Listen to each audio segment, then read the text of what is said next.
Carolina on the ride.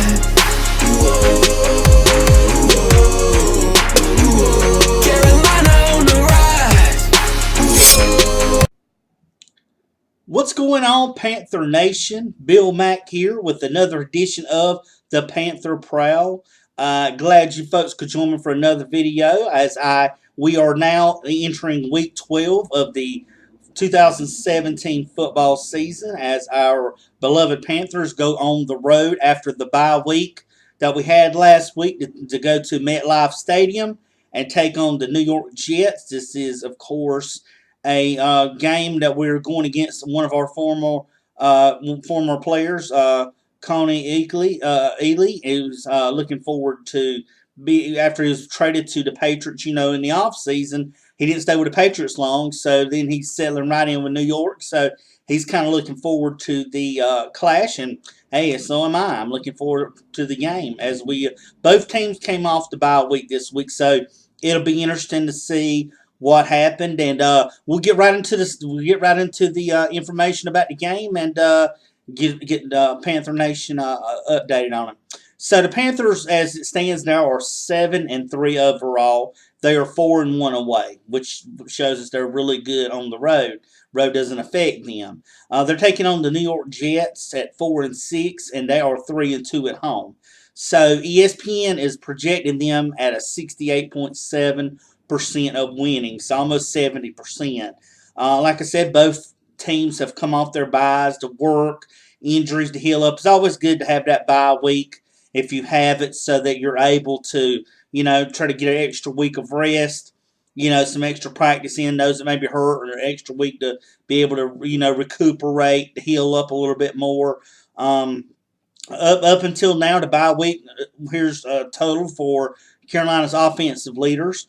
Cam is 200 completions to 322 attempts. He has 2,232 passing yards, 14 touchdowns, 11 interceptions. That's in the passing game. In the rushing game, we have Jay Stu, of course. He has 138 carries. He has 460 yards and a touchdown. And in our receiving corps, of course, Devin Funchess is our leading receiver at 43 catches, 535 yards, and 5 touchdowns. So it's great to see Funchess stepping more into that role, and that's what we'll look forward to as the game goes on. So we go over to the Jets side of things. Josh McCown is the starter for them. He has 216 completions out of 313 attempts. He has 2,242 yards, 14 TDs, and 8 interceptions, which he's had a pretty good, even though their record is what it is, I think McCown has had a pretty good season, more so than what the Jets people thought they were going to do going into the season compared to the way they have been the last few seasons. Bilal Powell, of course, rusher for them. He's had 93 carries, 420 yards, and 2 touchdowns. And Anderson, which is their receiver, 35 catches, 568 yards, and 5 touchdowns. So we see their offense as being, pretty good, with what they've had. And, that's the thing about it, is getting two offenses together, and this being a home game too, which gives it a little bit more, what we're looking forward to get that road win that we've been doing good so far. Some good things that happens here. Demir Bird is back at practice. He won't be able to be eligible to return until December the 3rd. But, however, we do have returning back, of course, tight end Greg Olsen, and he is coming back, and Ryan Khalil, which will return as well. So 2 keys to our offense, one to our offensive line, one to our offense are returning, which is just, is a plus for Panthers and their offense, and for Cam Newton as well. Team stats reads as this, that Carolina leads points per game. They're scoring 21.3 points to the Jets 20.1. They also lead in points allowed per game. They're only allowing 18 points a game, which is compared to the New York Jets 22.2 points a game. Carolina's defense, of course, or Carolina's offense has scored. They lead the total yards per game at 352.5 to 328.9, and their total yards allowed, which is their defense, has only allowed 294.5 yards to 358.3 yards of the Jets. So as we see, our total offense is pretty good. Not at average at best, but our defense, of course, is top in so many different categories, top 5 in all the categories that are necessary. A top 2 defense overall, whether rushing and with passing. Now, here are my keys to the Carolina Panthers for a victory in this game. Now, the offense is what I'm going to head first. Cam has got his, quote, dog back. So we're looking and hoping that Olsen will make a big impact. I got him off IR in my fantasy, so I'm thinking of putting him in maybe as a flex player this week because I feel like Cam is going to try to target Olsen. I know Olsen, they look good in practice, as he's practiced some this week so far. Like I said, folks, it's a midweek video, so from what I'm reading up until this week is that, he looked pretty good. He and Cam did. Cam's glad to have him back, and it's going to also be another weapon for Cam to have at his disposal, by Cam being there, by having Olsen there, it kind of helps out because remember, with Curtis Samuel with that injury and being out for the rest of the year, it's important to get as many weapons and give Cam another legit weapon. And remember, Olsen has been Cam's security blanket the last 3 years. Olsen, up until this season, had 3 straight 1,000-yard receiving season, yards receiving season. So, we were looking for another 4th straight had, this being the case.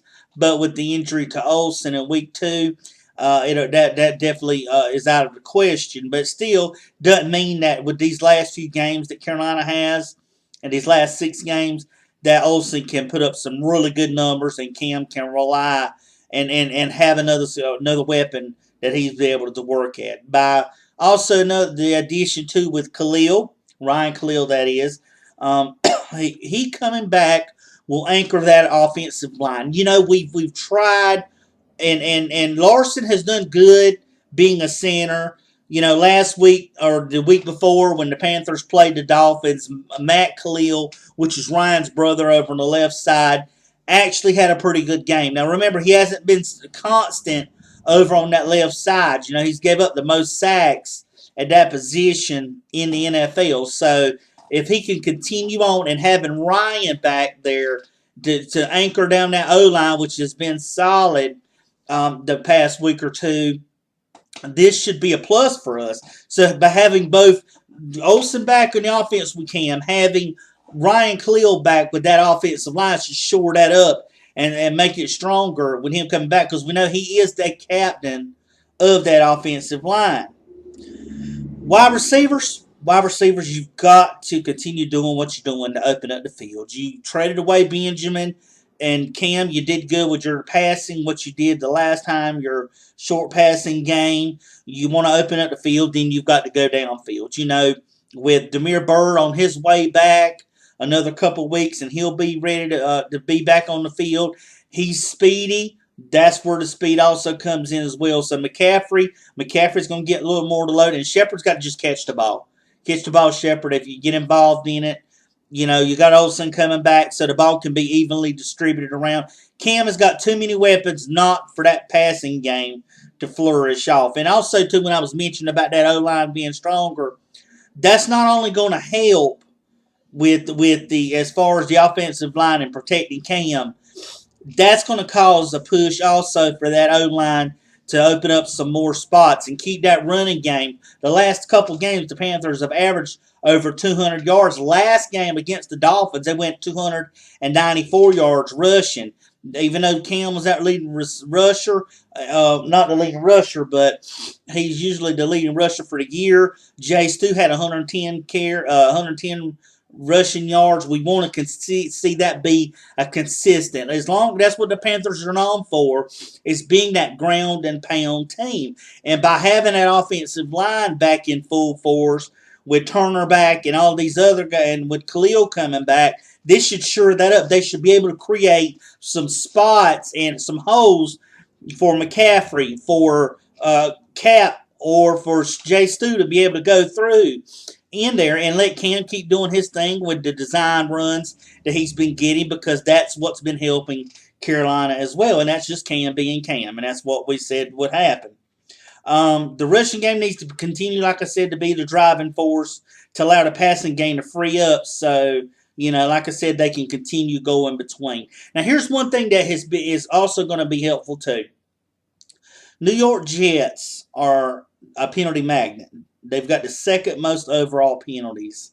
They've got 45 on the offense, 44 on the defense, and 7 in special teams. They lead the league in penalties that result in first downs.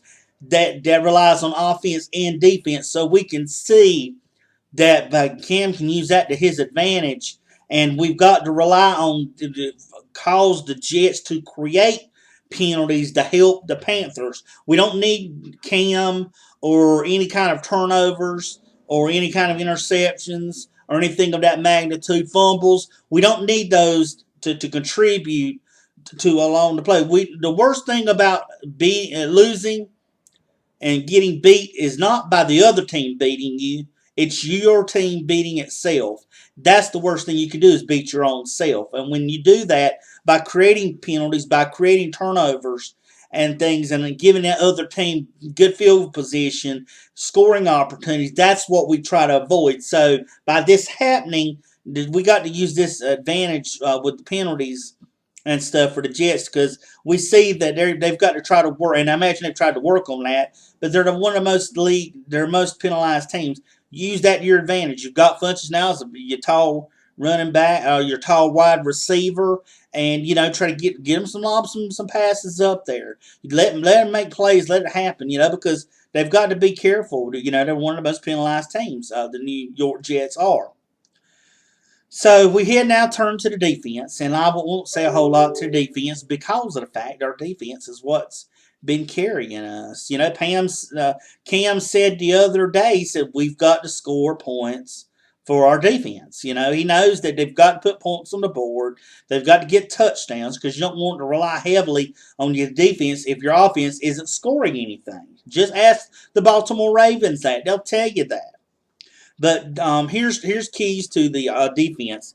Number one, you got to watch McCown. You've got to contain him. He's been doing well the past few games in the short passing game. That by doing that, the secondary must be ready and play a little bit closer coverage if they're going to go with the short passing game. We haven't seen a whole lot of deep passing out of McCown since he's been quarterbacking for them. So the secondary is going to have to step up in that case. As well as guarding against the downfield, which the Panthers have been really good with their secondary about not getting burnt on big plays downfield. They're always playing the ball in front of them, but they're not getting beat downfield, and they need to continue that against McCown, because if you play close on the short game and you can take away the deep threat, it's going to cause for a chance for the Panthers front four to get out McCown, a lot of coverage sacks to get for the Panthers to be able to get against McCown if they can do that, because they've not been, that front four is also a problem. It's got to get more pressure on that New York Jets O-line, because the Panthers while they tried to get some pressure against Jay Cutler, they didn't get a sack on him, and that's one of the very few times that you see the Panthers not get a sack. I mean, they've got to get some pressure and put it on McCown. And when you get pressure from that front four, it causes that quarterback to scramble to make quicker decisions or passes that they typically wouldn't have had to make had they had time to pass the ball. Get the hands up, try to get some pressure off the ends, and try to sack him. Fumbles, turnovers, interceptions. Luke has come back. Luke has the Panthers have 5 interceptions total in the overall in the season, and Luke's got 3 of those.